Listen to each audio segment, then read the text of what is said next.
Hi, today we're going to talk about sample biases.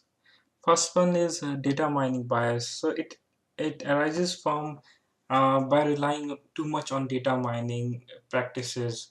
We're looking for a certain trend or a previous reported evidence in our research. So sometimes while doing a research, while by mining the data, these events may be coincidental, and but because our focus is too much on finding out the results, we end up concluding or we end up concluding or we end up picking up sample which may not be a true representation for the population which we are interested in.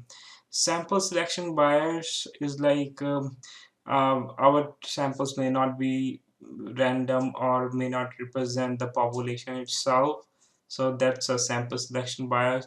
Survivorship bias, we only include good and better performing members in the samples. So for example, in hedge fund reporting, many times the hedge funds which stop reporting and which are not reporting good results are not included in the indices, are not reported.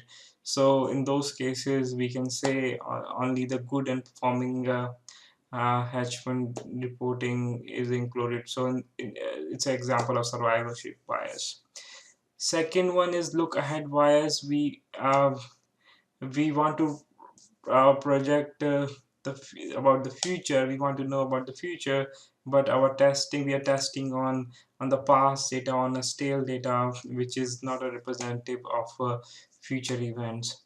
And the last one is time period bias. The time period for which the data is gathered is not sufficient, or is too narrow, or is it too long, may not be a good representative of the population. Thank you.